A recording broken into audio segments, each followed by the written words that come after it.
Welcome to Chillin' 101. We hope this video helps.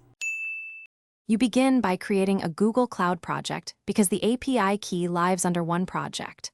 Once signed in, open Cloud Console and click Create Project. Give it a clear name and record the project ID so you can find it later. Make sure billing is enabled if required. Some API services require billing even for free tiers.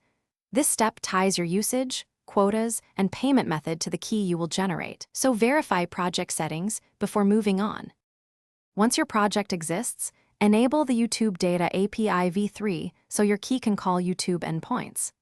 Navigate to APIs and Services, search for YouTube Data API, and click Enable. This registers the API with your project. After enabling, go to Credentials to choose between an API key or OAuth client. Pick API key for server-to-server or simple requests. Make sure to pick appropriate restrictions next so the key isn't abused. You now create the API key.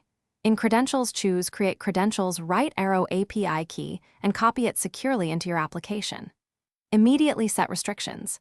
HTTP refers for browser keys or IP addresses for server keys, and restrict API usage to YouTube Data API. This prevents misuse.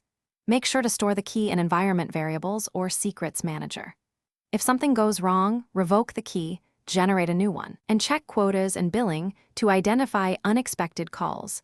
This is your single best troubleshooting action.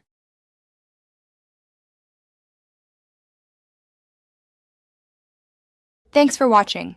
Consider subscribing if we helped you.